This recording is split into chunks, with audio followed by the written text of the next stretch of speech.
shadows within and without. The sun dipped low over base Gondo, casting long, uneasy shadows across the parade ground. Commander Ibrahim Traore stood at the edge of the helipad, arms folded behind his back, his eyes fixed on the horizon. The scent of oil and red dust clung to the air, but his thoughts were elsewhere, on a man named Corporal Yusuf, whose loyalty had once seemed unshakable. It had been 5 days since Yusuf disappeared. No trace, no explanation, just a missing man in a military machine where absence meant more than desertion. It meant infiltration. "Sir," came the voice of Major Isufu Kabore, his intelligence chief. "We've intercepted a series of encrypted transmissions. French origin." Traore turned. "How recent?" "Within the last 48 hours, the sender used an embassy-grade cipher, embedded within civilian satellite feeds. We had to bounce decryption through a dead relay in Lagos." Traore motioned for Kabore to follow.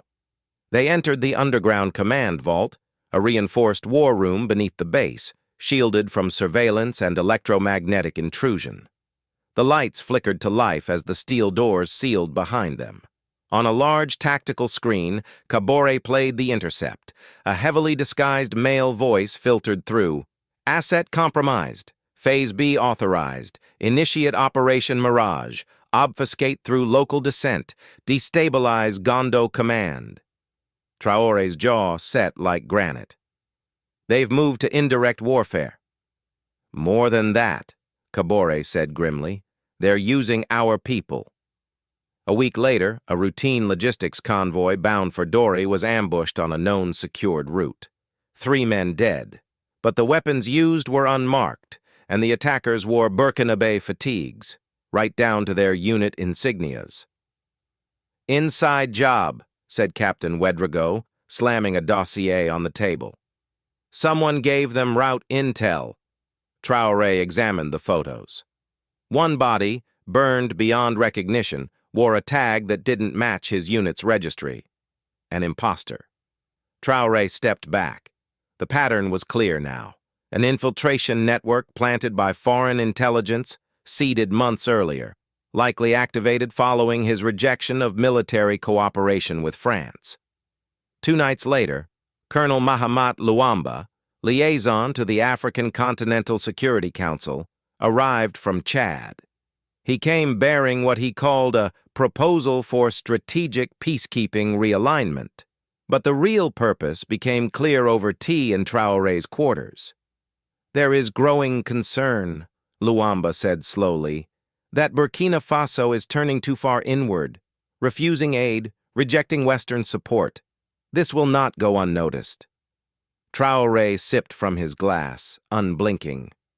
"You mean France is worried?" Luamba did not deny it. "They've started briefing their NATO allies that your regime is unstable. That internal dissent is mounting." Traore placed his glass down. "I'd rather be called unstable than be owned." Just as pressure mounted from outside, a shockwave came from within. Yusuf returned. At dawn, he walked into the base perimeter unarmed, hands raised. He had a deep gash above his right eye and spoke only one phrase before collapsing. "They're coming from inside the embassy. They have names, codes, a defector inside the G5 room." Traore stood over his unconscious body in the medical wing, eyes narrowed. G5 was the code name for Burkina's top-tier security briefings, where operations against both terror groups and suspected foreign agents were planned. If Yusuf was telling the truth, then the leak went straight to the top. That night, Traore and Kabore activated Operation Black Scorpion. Using false intelligence, they broadcast a decoy convoy operation to the encrypted military satellite channel, a known backdoor France had once used during joint operations. The bait was simple: make the infiltrator move. They didn't wait long. Within 3 hours, an encrypted French satellite uplink was pinged from inside Burkina's diplomatic annex in Ouagadougou. Kabore traced it in real time. Sir, it's transmitting from the Economic Attaché's office, and the source IP, military grade, ghost unit designation. Traore didn't hesitate. Lock the airspace. Deploy interceptors. No diplomatic clearance leaves the country until I say so. The next morning, the embassy was quiet. Too quiet. Traore, in full-dress uniform, walked through its gates with a battalion of internal security officers at his back. Ambassador Luc Mercier, a tall, silver-haired bureaucrat with practiced charm, met him on the steps. "I hope this is a courtesy visit, Commander," he said with a half-smile. "It is," Traore replied. "Courtesy of your spy network." The arrest was swift, calculated. 3 French operatives, posing as trade delegates, were detained, one attempting to burn a flash drive containing detailed profiles on Burkinabe officers. Within hours, footage of the confrontation was leaked. The Burkinabe public erupted in outrage, not at their leader, but in support. Demonstrations surged in front of the French consulate, demanding full withdrawal. That night, Traore sat alone in his quarters. The room was dim, save for a flickering oil lamp on his desk. He held a worn leather notebook, Thomas Sankara's journal, gifted to him by a village elder. In it, a single line caught his eye. "You cannot carry a revolution in white gloves." He closed the book and looked to the window, where the flag still waved, tattered but proud. The war he was fighting was no longer just with rebels in the desert. It was a war for the soul of Burkina Faso, and he would not lose it. The sun dipped low over Bas Gondo, casting long, uneasy shadows across the parade ground. Commander Ibrahim Traore stood at the edge of the helipad, arms folded behind his back, eyes fixed on the crimson horizon.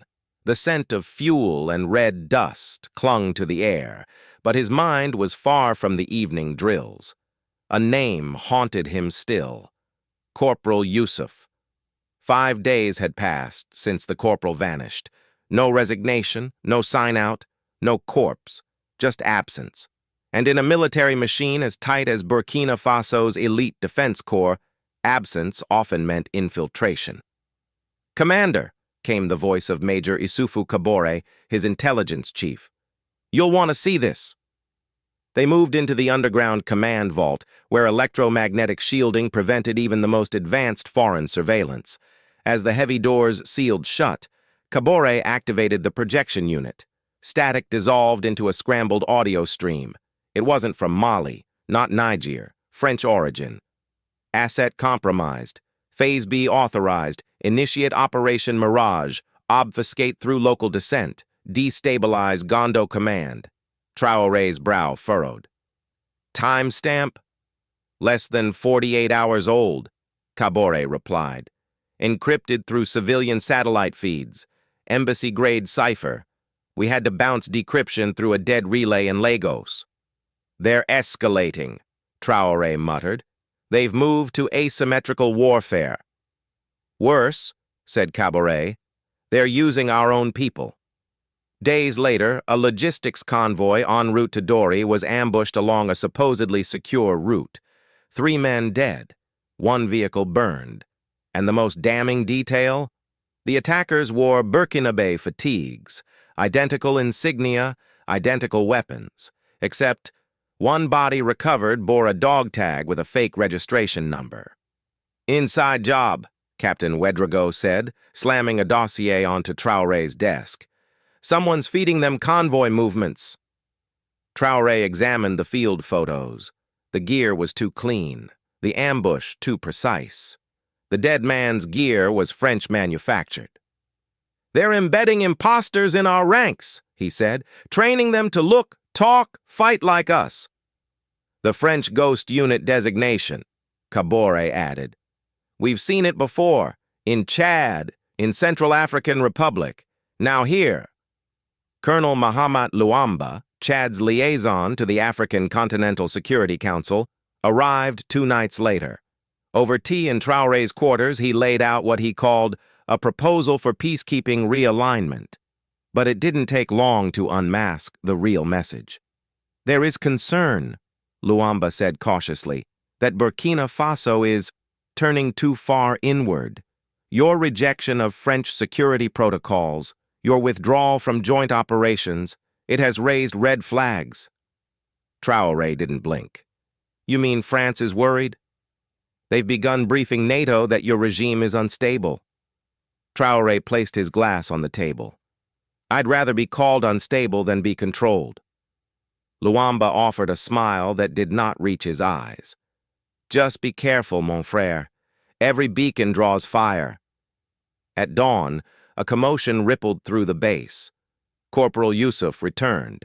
He emerged from the fog at the outer gate, unarmed, bloodied, hands raised, collapsed after only 5 words. "They're coming." From inside the embassy. In the medical wing, his pulse stabilized, but his body was bruised, burned, and barely conscious. He mumbled again, "They have names, codes, a defector in the G5 room." The G5 room, Burkina's top security chamber for anti-terror operations and foreign surveillance briefings. If Yusuf was right, the breach went straight to the highest tier of national defense. That night, Traore activated Operation Black Scorpion, a counter-espionage maneuver long prepared but never used. They broadcast a decoy convoy mission through the French back channel left from joint operations. The convoy was fake. The goal, trigger a reaction. They waited, and within 3 hours, the bait worked. An encrypted French satellite ping came from within the diplomatic annex in Ouagadougou. Cabaret tracked it to an economic attaché's office. "Sir," he whispered, "it's Ghost Protocol again.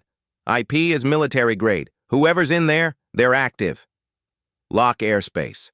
No diplomatic plane leaves Burkina Faso until I say so." The French embassy in Ouagadougou was too quiet. Traore, dressed in full military regalia, marched in with a unit of internal security operatives. The ambassador, Luc Mercier, greeted him on the marble steps, smile tight. "I trust this is a courtesy visit, Commander?" "It is," Traore said. "Courtesy of your spy ring." The arrests were swift. 3 French agents, disguised as trade officials, were caught attempting to wipe data from a classified drive. The footage leaked within hours, showing French personnel detained, caught red-handed. The nation exploded in support. Crowds gathered before the consulate, chanting, "Burkina Faso is not for sale. Traore, Traore, Africa rises with you." That night, Traore sat alone, a tattered journal of Thomas Sankara in his lap. One quote stood out, "You cannot carry a revolution in white gloves." He looked toward the window. The flag still fluttered, tattered but unbowed. This war wasn't just about borders or militants anymore. It was a war for truth, a war for sovereignty, a war for Africa's soul. And he would not lose it.